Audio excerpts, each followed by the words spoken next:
அனைத்து தமிழ் மக்களுக்கும் கணேஷின் பணிவான வணக்கம். இந்த வீடியோவில் நம்ம எதை பற்றி டிஸ்கஸ் பண்ண போகிறோம் அப்படின்னா, இந்த வார பங்கு சந்தைகள் எப்படி இருந்தது, அது மட்டும் இல்லாமல் ஜூலை 13th ஜூலை 17th வரைக்கும் இருக்கிற பங்கு சந்தை எப்படி இருக்கும், என்எஸ்சி பிஎஸ்சி அதுக்கப்புறம் எம்செக்ஸோட வீக்லி சப்போர்ட் அண்ட் ரெசிஸ்டன்ஸை பற்றி நாம் பார்க்க போகிறோம். ஓகேங்களா? சரிங்க. இந்த வாரம் எப்படிங்க இருந்தது அப்படின்னா, நமக்கு ஜூலை 7th and 8th ஒரு கிராஷ் அப்படின்னு சொல்லலாம். ஸோ இந்த கிராஷ் நடந்ததுக்கு மெயின் ரீசன் சவுத் கொரியாவில் ஒரு 8% பங்கு சந்தைகள் சரிஞ்சிருச்சு. ஸோ அந்த டைம்ல பார்த்தீங்க அப்படின்னா இந்த வாரம் கொஞ்சம் ஜாயின் ஆனதுனால நமக்கு நிஃப்டி ஜூலை 8ஆம் தேதிக்கு மட்டும் பார்த்தீங்க அப்படின்னா ஒரு 2% நமக்கு டவுன் ஆயிருக்கு. நிஃப்டின்னு மட்டும் கிடையாது, bank Nifty, Sensex, fin Nifty, mid cap எல்லாமே ஒரு 2% டவுன் ஆனது. சரி, டவுன் ஆனது அது அங்கிருந்து பாத்தீங்க அப்படின்னா மறுபடியும் கீழே இறங்குச்சா அப்படின்னு கேட்டீங்கன்னா அதுவும் கிடையாது. அடுத்த நாள் பாத்தீங்க அப்படின்னா நமக்கு அங்கிருந்து ஒரு நல்ல ரெக்கவரி, அதாவது தேர்ஸ்டே அண்ட் ஃப்ரைடே நமக்கு ஒரு நல்ல ரெக்கவரி எடுத்திருக்கு அப்படிங்கிற மாதிரி சொல்லலாம். இந்த ரெக்கவரிக்கு நிறைய காரணங்கள் இருக்கு. என்ன அப்படின்னா, குவார்ட்டர்லி ரிசல்ட், டிசிஎஸோட குவார்ட்டர்லி ரிசல்ட்ஸ் பாசிட்டிவ் கொடுத்திருந்தது. அது மட்டும் இல்லாம இந்தியா டீல் அதாவது இந்தியா நிறைய நாடுகளோட டீல் சைன் ஆயிட்டே இருக்கு. அதாவது India Indonesia, India Australia, India New Zealand, so இந்த மாதிரி நிறைய நாடுகளோட டீல் சைன் ஆகிறதுனால நமக்கு இந்திய பங்கு சந்தைக்கு மேல எஃப்ஐஎஸ், அதாவது ஃபாரின் இன்ஸ்டிடியூஷன் இன்வெஸ்டர்ஸ் தொடர்ந்து முதலீடுகள் பண்ணிட்டு இருக்கிறாங்க. ஸோ எஃப்ஐயோட டேட்டாவும் நம்ம பார்க்கலாம் இந்த வீடியோவில். ஓகேங்களா? சரி, இந்த பாசிட்டிவ் கண்டினியூ ஆகுமா? ஏன்னா இப்போ வார் நியூஸ் வந்துட்டு இருக்கு. ஸோ அது மட்டும் இல்லாமல் ஒரு சில பாசிட்டிவ் நியூஸும் நமக்கு வந்துட்டு இருக்கு. ஸோ இந்த 2 நியூஸும் வந்துட்டு இருக்கனால நமக்கு நிஃப்டி, பேங்க் நிஃப்டி தொடர்ந்து மேலே வருமா, இல்லைன்னா அகைன் நமக்கு ஃபால் ஆகக்கூடிய சான்சஸ் இருக்கா அப்படிங்கிறது தான் நம்ம பார்க்க போறோம். இதுக்கான வீக்லி சப்போர்ட் அண்ட் ரெசிஸ்டன்ஸ் பேட்டர்ன்லாம் டிஸ்கஸ் பண்றதுக்கு முன்னாடி நாம ஒரு சில நியூஸ் அண்ட் டேட்டாஸை பார்த்துட்டு இதை பார்த்தோம் அப்படின்னா நமக்கு ஒரு கிளியர் ஐடியா கிடைக்கும். ஓகேங்களா? அதில் ஃபர்ஸ்ட் ஒன் என்னதான் நடந்துட்டு இருக்கு, யூஎஸ் ஈரான் வார். யூஎஸ் ஈரான் வார் இந்த வாரம் பாத்தீங்க அப்படின்னா ட்ரம்ப் சீஸ்ஃபயர் முடிஞ்சிருச்சு, இதுக்கப்புறம் நாங்க அமைதிக்கான ஒப்பந்தத்துல இதுக்கப்புறம் நாங்க தொடர மாட்டோம், இதோட முடிஞ்சிருச்சு, இனிமேல் தாக்குதல் தான் அப்படிங்கிற மாதிரி சொல்லியிருந்தாங்க.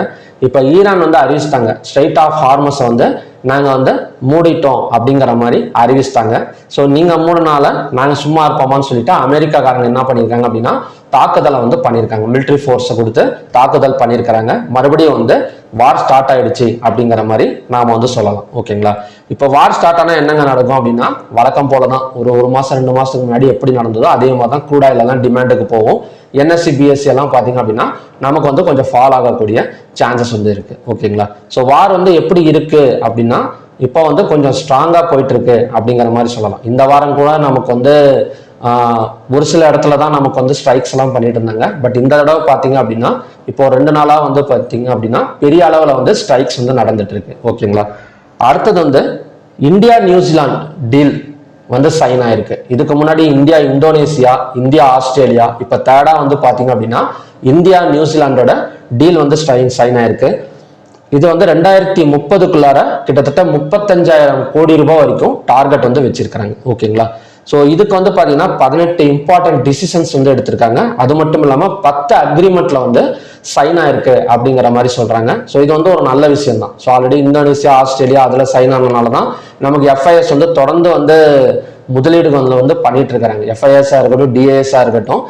இந்தியன் மார்க்கெட் மற்ற மார்க்கெட் எல்லாம் பெரிய அளவுல சரிஞ்சா கூட இந்தியன் மார்க்கெட் இன்னமும் தாக்கு பிடிக்கிறதுக்கு மெயின் ரீசன் இந்த மாதிரி டீல் சைன் ஆகிறதுனால அப்படிங்கிற மாதிரி நாம எடுத்துக்கலாம். சரி, இந்த டீல் சைன் ஆகிறதுனால எந்த மாதிரி ஸ்டாக்ஸ், அதாவது எந்த மாதிரி செக்டார்ஸுக்கெல்லாம் ஒரு நல்ல growth அப்படின்னு கேட்டீங்க. ஏன்னா 10 அக்ரிமெண்ட்ல சைன் பண்ணியிருக்காங்க.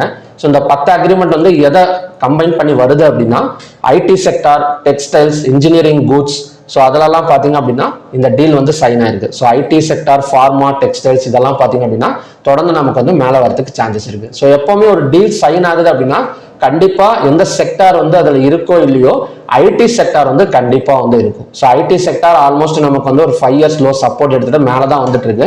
ஸோ இந்த மாதிரி எல்லாம் டீல் சைன் ஆகுறப்ப தொடர்ந்து நமக்கு மேல வரதுக்கான சான்சஸ் இருக்கு. ஓகேங்களா? சரிங்க. இந்தியா, நியூசிலாந்து, இந்தோனேசியா, ஆஸ்திரேலியா எல்லாமே சைன் ஆகுது.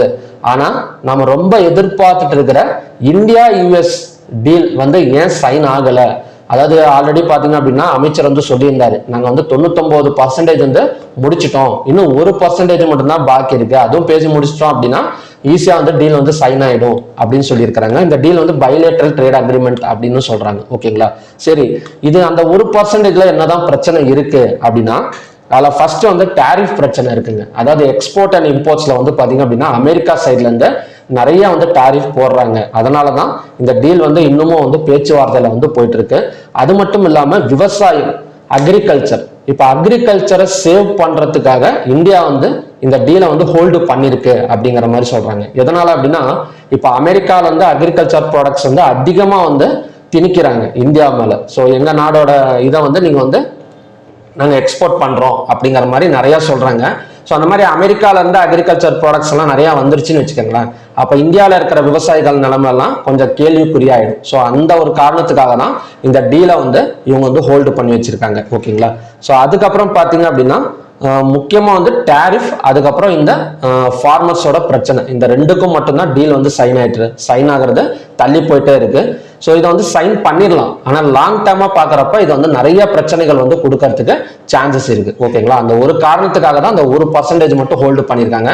இந்த அக்ரிகல்ச்சர் ப்ராடக்ட்ஸ் அதுக்கப்புறம் டாரிஃப், இந்த ரெண்டுமே வந்து இந்தியா சொல்ற மாதிரி அமெரிக்கா வந்து ஓகே அப்படின்னு சொல்லிட்டாங்க அப்படின்னா மட்டும்தான் இந்த இந்தியா யூஎஸ் டீல் வந்து சைன் ஆகுமே தவிர, இல்லைன்னா இதுக்கு அப்புறமும் கூட டிலேவில் தான் இருக்கும் அப்படிங்கிற மாதிரி சொல்றாங்க. ஓகேங்களா? ஸோ நமக்கு வந்து இது சைன் ஆயிடுச்சு அப்படிங்கிற நியூஸ் வந்தாலே மிகப்பெரிய ஒரு பாசிட்டிவ் நியூஸ். இல்ல இது வந்து சைன் ஆகலைன்னா நெகட்டிவ் நியூஸா அப்படின்னு கேட்டீங்கன்னா கிடையாது. சைன் ஆகலைன்னா யாருமே கண்டுக்க போறது கிடையாது. எப்ப சைன் ஆயிடுச்சுன்னு சொல்லிட்டு நியூஸ் வருதோ அப்ப கண்டிப்பா வந்து நிஃப்டி, பேங்க் நிஃப்டி எல்லாம் ஒரு நல்ல ஒரு பெரிய கேப் அப் இருக்கு அப்படிங்கிற மாதிரி நாம வந்து எடுத்துக்கலாம். ஓகேங்களா? ஸோ பார்க்கலாம் இந்த வாரம் வச்சு இந்த நியூஸ் வந்து வருதா அப்படின்னு. உங்களை மாதிரியே நானும் பாத்தீங்க அப்படின்னா வெயிட் பண்ணிட்டு தான் இருக்கேன். ஓகே, இப்போ அடுத்தது வந்து நமக்கு ஸ்டாக் ஹீட் மேப் வந்து எப்படி இருந்தது இந்த வாரம் அப்படின்னா, எனக்கு தெரிஞ்சு பாசிட்டிவ் அண்ட் நெகட்டிவ் வந்து கலந்த மாதிரி தான் இருந்தது. இதுல ஹைவேட்டேஜ் ஸ்டாக்ஸ் சொல்லக்கூடிய HDFC பேங்க், அதுக்கப்புறம் பாரதி ஏர்டெல், சன் ஃபார்மா, பஜாஜ் ஆட்டோ, இதான் டெக்கம், முக்கியமா சொல்லணும்னா IT sector. So IT sector TCS Q1 ரிசல்ட்னால நல்லாவே கொஞ்சம் growth ஆயிருக்கு அப்படிங்கிற மாதிரி சொல்லலாம். அடுத்தது HCL டெக்னாலஜிஸ் குவார்டர்லி ரிசல்ட்ஸ் எல்லாம் நமக்கு வந்து வரப்போகுது. ஓகேங்களா? ஸோ எப்படி இருந்தாலும் மார்க்கெட் நமக்கு அந்த வார் நியூஸ்னால கொஞ்சம் கீழே இறங்கி போட்டாலுமே கூட குவார்டர்லி ரிசல்ட்ஸ் வந்து நம்மளை காப்பாத்திரும் அப்படிங்கிற ஒரு நம்பிக்கை வந்து எனக்கு இருக்கு. ஏன்னா இப்ப வந்துட்டு இருக்கிற ஸ்டாக்ஸோட குவார்டர்லி ரிசல்ட்ஸ் எல்லாம் பாத்தீங்கன்னா எல்லாமே கொஞ்சம் வந்து ப்ராஃபிட் தான், எதுவுமே பெரிய அளவுல வந்து நெகட்டிவ் வந்து கொடுக்கல. அதாவது இயர் ஆன் இயர் growth பாக்குறப்ப நல்ல ஒரு பர்சன்டேஜ் தான் கொடுத்துட்டு இருக்கு. ஸோ அப்படி இருக்கிறப்ப அடுத்தடுத்து வரக்கூடிய ஹைவேட்டேஜ் ஸ்டாக்ஸோட குவார்டர்லி ரிசல்ட்ஸ்னால தொடர்ந்து இந்த வாரமும் நமக்கு வந்து கொஞ்சம் பாசிட்டிவ் கொடுக்குறது சான்சஸ் இருக்கு. அந்த லெவல்ஸ்லாம் நம்ம வந்து பார்க்கலாம். ஓகேங்களா? இப்போ இந்த வாரம் வந்து பாத்தீங்கன்னா HDFC, Titan, ONGC, Bajaj Finserv, IT sector, Sun Pharma எல்லாமே கொஞ்சம் பாசிட்டிவ்ல இருக்கு. ஸோ இந்த வார் மூலியமா நமக்கு தடுமாறிட்டு இருக்கிறது ரிலையன்ஸும் கோல் இந்தியா மட்டும்தான். ஓகேங்களா? ஸோ மற்றபடி பேங்கிங் அண்ட் ஃபினான்ஸ் செக்டர்ல Axis bank, Kotak bank, Shriram finance, so இதெல்லாம் பாத்தீங்க அப்படின்னா நமக்கு வந்து நெகட்டிவ்ல இருக்கு. ஓவராலா ஒரு நியூட்ரல்ல கம்ப்ளீட் ஆயிருக்கு அப்படிங்கிற மாதிரி சொல்லலாம். நம்ம கேண்டல்ஸே நமக்கு வந்து சொல்லியிருக்கு. அதாவது ஜூலை 8 அன்னைக்கு தான் ஒரு கிராஷ் நடந்திருக்கு, அதுக்கப்புறம் கொஞ்சம் ரெக்கவரி தான் ஆயிட்டு இருக்கு. ஓகேங்களா? அடுத்தது வந்து ADR வேல்யூஸ் பார்த்தோம் அப்படின்னா, ஸோ நமக்கு வந்து HDFC பேங்க், அதுக்கப்புறம் ரிலையன்ஸ். ஸோ இந்த இடத்துல வீக்லி பர்ஃபார்மன்ஸ் பாருங்க, டெய்லி பர்ஃபார்மன்ஸ் வந்து வேணாம். ஸோ நான் வந்து டெய்லி பர்ஃபார்மன்ஸும் பார்த்தீங்க அப்படின்னா மார்னிங் வீடியோவில், அதாவது MCX வீடியோவில் வந்து நான் அப்டேட் பண்ணுறேன், அதுவுமே வந்து வாட்ச் பண்ணுங்க, யூஸ்ஃபுல்லாக இருக்கும். இப்போ Wipro, Infosys, ICICI bank, so இதெல்லாம் நமக்கு வந்து கொஞ்சம் நெகட்டிவ்ல இருக்கு, ரிலையன்ஸும் நெகட்டிவ்ல இருக்கு. ஸோ இப்போதைக்கு பாசிட்டிவ்ல இருக்கிறது ஒரு 2.87% HDFC பேங்க் மட்டும்தான். ஓகேங்களா? அடுத்தது வந்து global index. So global index நமக்கு ஃப்ரைடே எப்படி க்ளோஸ் ஆயிருக்கு அப்படின்னா ஒரு 16.35 பாயிண்ட்ஸ் பக்கம் பாசிட்டிவ்ல தான் க்ளோஸ் ஆயிருக்கு. ஸோ இப்போ இந்த நியூஸ் மூலியமா நமக்கு வந்து குளோபல் மார்க்கெட் மேபி மண்டே காலையில கொஞ்சம் நெகட்டிவ்ல ஓப்பன் ஆகக்கூடிய சான்சஸ் வந்து நமக்கு வந்து இருக்கலாம். ஸோ அதுக்கு தான் இந்த டேட்டாஸ் வந்து நான் வந்து காட்டிட்டு இருக்கேன். ஸோ நெகட்டிவ்னு சொன்ன உடனே ஃபுல்லா நெகட்டிவ்க்கே நம்ம வந்து போயிடக்கூடாது. நிறைய நமக்கு வந்து பாசிட்டிவ் குவார்டர்லி ரிசல்ட்ஸ் இருக்கு. அதுக்கப்புறம் இந்தியா நியூசிலாந்து வந்து சைன் பண்ணியிருக்கிறாங்க. ஸோ அதுக்கப்புறம் முக்கியமான ஒன்று FIS வந்து கொஞ்சம் பையிங்ல இருக்கிறாங்க. இந்தியா வந்து அதிகமா இப்போதைக்கு வந்து ஒரு நம்புறாங்க அப்படிங்கிற மாதிரி எடுத்துக்கலாம். ஸோ FIS எடுத்துக்கிட்டோம் அப்படின்னா லாஸ்ட் 6, 7, 8, 9, 10 இந்த 5 நாள்ல ஒரே ஒரு நாள் மட்டும்தான் செல்லிங்ல வந்து இருந்துக்கிறாங்க. அதாவது ஜூலை 8ஆம் தேதி பெரிய அளவுல ஃபால் நடந்தா கூட அன்னைக்கு கூட அவங்க வந்து பையிங்ல தான் இருந்திருக்கிறாங்க. ஓகேங்களா? ஸோ ஓவராலா நமக்கு வந்து பாத்தீங்க அப்படின்னா 5 நாள்ல ஒரு நாள் மட்டும்தான் செல்லிங், மற்ற 4 நாளுமே பையிங். எப்பவுமே டிஐஎஸ் எஃப்ஐஎஸ் வந்து ரெண்டு பேருமே பை பண்ணியிருந்தாங்க அப்படின்னா அடுத்த ட்ரேடிங் டேவும் நமக்கு வந்து பையிங் போகிறதுக்கான சான்சஸ் வந்து நிறையவே இருக்கு. ஓகேங்களா? ஸோ ஓவராலாக நமக்கு இந்த டேட்டாஸ் மூலமா என்ன தெரியுது அப்படின்னா இப்போதைக்கு நமக்கு இருக்கிற ஒரே நெகட்டிவ் நியூஸ் வார் மட்டும்தானே தவிர ஸோ மற்றபடி ப்ராஃபிட் புக்கிங் எல்லாம் கூட நடக்கிறதுக்கு வாய்ப்புகள்ங்கிறது ரொம்ப கம்மி தான். ஓகே, இப்போ காலையில் ஓப்பன் ஆகிற இப்போ மண்டே காலையில் ஓப்பன் ஆகிற இந்த MSCI global index world stock exchange மட்டும் கொஞ்சம் பாசிட்டிவ்ல இருந்து நிஃப்டியும் கொஞ்சம் பாசிட்டிவ்ல இருந்துச்சுன்னு வச்சுக்கோங்களேன். ஸோ என்னதான் வார் நடந்தாலுமே தொடர்ந்து நமக்கு வந்து நிஃப்டி மேலே வரத்துக்கு தான் சான்சஸ் இருக்கு. ஓகே, இப்போ நிஃப்டியை பொறுத்த வரைக்கும் நம்ம லெவல்ஸ் இப்போ நிஃப்டி பேங்க் நிஃப்டி சென்செக்ஸோட லெவல்ஸ் பார்க்கலாம். இப்போ நிஃப்டியை பொறுத்த வரைக்கும் 24,206.90 வந்து க்ளோஸ் ஆயிருக்கு. ஸோ இந்த பேட்டர்ன் பார்த்தீங்கன்னா தெரியும், ஒரு ட்ரையாங்கிள் பேட்டர்ன் தான். ஸோ இந்த ட்ரையாங்கிள் பேட்டர்ல ரெசிஸ்டன்ஸ்ல ட்ரெண்ட் லைன் வந்து டிரா பண்ணியிருக்கேன். நான் வச்சு எக்ஸ்பிளைன் பண்ணிட்டு இருக்கிற டைம் ஃப்ரேம் வந்து பார்த்தீங்க அப்படின்னா 1 டே டைம் ஃப்ரேம். இப்போ ஹையா பிரேக் அவுட் பண்ணா ஸோ இது கண்டினியூஸா 24,700 வரைக்கும் வரதுக்கான ஒரு பாசிபிலிட்டிஸ் வந்து இருக்கு. ஓகேங்களா? ஏன்னா இந்தியா US ட்ரேட் டீல் வந்து இந்த வாரம் வந்து நான் எதிர்பார்க்கிறேன், பார்க்கலாம். வந்துச்சு அப்படின்னா நல்ல ஒரு குரோத் வந்து கொடுத்துரும். அதே மாதிரி கொஞ்சம் டவுன் எடுத்தா கூட ஏன்னா நமக்கு என்ன சொல்றது அப்படின்னா தேர்ஸ்டே வந்து ஒரு இன்வெர்டட் ஹேமர் கேண்டல் வந்து ஃபார்ம் ஆயிருக்கு. ஸோ இன்வெர்டட் ஹேமர் கேண்டல் இந்த மாதிரி மேலே ஓப்பன் ஆனாலே அது வந்து பை சைடு தான். ஸோ ஹையா பிரேக் அவுட் பண்ணா நம்ம கண்டினியூஸா மேலே போகும். சப்போஸ் ஏதாவது ஒரு கேப் டவுன் விழுந்தா கூட அந்த இடத்துல இருந்து கொஞ்சம் ரெக்கவரி ஆகிறதுக்கு சான்சஸ் வந்து இருக்கு. ஓகேங்களா? ஸோ பெரிய ஒரு ஃபால் நடந்தா மட்டும்தான் இந்த 23,823 வரைக்கும் வந்துட்டு அந்த இடத்துல வந்து கொஞ்சம் ரெக்கவரி நடக்கும். ஓகே, ஸோ இது வந்து வீக்லி சப்போர்ட் அண்ட் ரெசிஸ்டன்ஸ் தான். உங்களுக்கு டெய்லி சப்போர்ட் அண்ட் ரெசிஸ்டன்ஸ் வேணும் அப்படின்னா ஈவினிங் வீடியோ டெய்லி ஈவினிங்கும் வீடியோ வந்து அப்டேட் பண்றேன், அதுலயும் வாட்ச் பண்ணிக்கோங்க. அடுத்தது வந்து பேங்க் நிஃப்டி. இப்போ பேங்க் நிஃப்டிக்கான சப்போர்ட் அண்ட் ரெசிஸ்டன்ஸ் மட்டும் பார்க்கலாம். பேங்க் நிஃப்டிக்கான சப்போர்ட் வந்து 58,587, சாரி ரெசிஸ்டன்ஸ் வந்து 58,587, சப்போர்ட் ஜோனுங்கிறது 57,077. இப்போ பேங்க் நிஃப்டியை பொறுத்த வரைக்கும் நம்ம ஒரு பிரேக் அவுட் வந்து டிரா பண்ணணுங்க அப்படின்னா எந்த இடத்துல டிரா பண்ணலாம் அப்படின்னா இந்த ஹைல வந்து டிரா பண்ணிக்கலாம். அதாவது பிரேக் அவுட் வந்து இந்த ஹை. ஓகேங்களா? 58,713. ஸோ இதையும் தாண்டி ஒரு 1 டே கேண்டல் க்ளோஸ் வச்சா மட்டும்தான் நமக்கு இந்த பேரலல் சேனல் வந்து பை எடுக்கிறதுக்கான சான்சஸ் வந்து இருக்கு. ஓகேங்களா? ஸோ மற்றபடி நமக்கு வந்து இது வந்து சப்போர்ட் அண்ட் ரெசிஸ்டன்ஸாக தான் ஒர்க் அவுட் ஆகும். அடுத்தது வந்து சென்செக்ஸ் பார்க்கலாம். இப்போ சென்செக்ஸும் ஆல்மோஸ்ட் நமக்கு நிஃப்டி மாதிரி தான் ஒரு ட்ரையாங்கிள் பேட்டர்ன் வந்து ஃபார்ம் ஆயிருக்கு. ஹையா பிரேக் அவுட் பண்ணா நமக்கு கண்டினியூஸா ஒரு ட்ரெண்ட் லைன் ஒரு 79,048 வரைக்கும் வரதுக்கான சான்சஸ் வந்து இருக்கு. ஸோ மற்றபடி சப்போர்ட்டுங்கிறது 76,255. நமக்கு ஒரு டெம்பரவரியா ஒரு ரெசிஸ்டன்ஸ் வேணும் அப்படின்னா அது எந்த இடத்துல டிரா பண்ணலாம்னா இப்போ ஜூலை 7th ஜூலை 8th ஒரு கேப் டவுன் வந்து நடந்திருக்கு பாத்தீங்களா? ஸோ அந்த கேப் டவுன் இந்த இடத்த வந்து அந்த கேப் ஃபில்லிங் ஏரியா, ஸோ இந்த ஜோன்னு சொல்லுவாங்க. ஸோ உங்களுக்கு வேணும் அப்படின்னா இந்த இடத்துல ஒரு டெம்பரவரி ரெசிஸ்டன்ஸ் வந்து நம்ம டிரா பண்ணிக்கலாம். 24,347 நிஃப்டில. அதே மாதிரி சென்செக்ஸ்ல வந்து பாத்தீங்க அப்படின்னா இந்த கேப் இந்த இடம். ஓகேங்களா?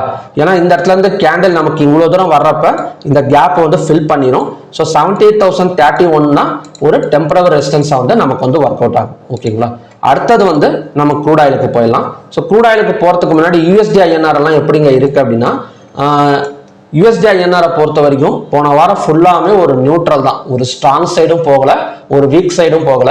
ஸோ ஓவராலா வந்து எப்படி இருக்குன்னா அப்படின்னா ஒரு நியூட்ரலா தான் இருக்கு. ஸோ இதை வச்சு நம்ம எந்த ஒரு டிசிஷனுமே நம்ம வந்து எடுக்க முடியாது. பட் இந்த மாதிரி டீலெல்லாம் சைன் ஆகிட்டே வரப்ப கண்டிப்பா இந்தியாவோட ரூபா வந்து கொஞ்சம் வந்து என்ன சொல்றது அப்படின்னா ஸ்ட்ராங் ஆகக்கூடிய வாய்ப்புகள் வந்து இருக்கு. ஸோ எப்போ வந்து அதான் இதெல்லாம் பார்த்தீங்க அப்படின்னா ஒரு காம்பினேஷன் தான். அதாவது டீல் சைன் ஆகுது, இந்தியா வந்து ரூபா வந்து ஸ்ட்ராங் ஆகுது. ஸோ இந்தியன் ரூபா வந்து ஸ்ட்ராங் ஆகிறதுனால FIS வந்து இன்வெஸ்ட்மெண்ட் வந்து அதிகமாக பண்ணுவாங்க. ஓகேங்களா? ஸோ இதெல்லாமே பார்த்தீங்க அப்படின்னா ஒரு காம்பினேஷனில் தான் நடக்கும். நமக்கு வந்து இப்போதைக்கு வந்து பரவாயில்ல அப்படிங்கிற மாதிரி சொல்லலாம். இந்தியா விக்ஸ் வந்து ஃபுல் அண்ட் ஃபுல் நமக்கு வந்து ஒரு இன்வெஸ்டர்ஸ் உள்ளார வர மாதிரி தான் சப்போர்ட் பண்ணிட்டு இருக்கு. ஒரு கிரீடி மார்க்கெட்டை தான் இந்தியா விக்ஸோட டேட்டாஸ் வந்து காட்டுது. நான் ஆல்ரெடி சொன்ன மாதிரி தான் 10க்கு இன்னும் வரல. ஓகேங்களா? இந்த ஜோன் பார்த்தீங்கன்னா தெரியும். எப்போ 10க்கு வருதோ அப்போ கண்டிப்பாக வந்து ஒரு நல்ல பை இருக்கு அப்படிங்கிற மாதிரி நாம வந்து எடுத்துக்கலாம் இந்தியா விக்ஸை பொறுத்த வரைக்கும்.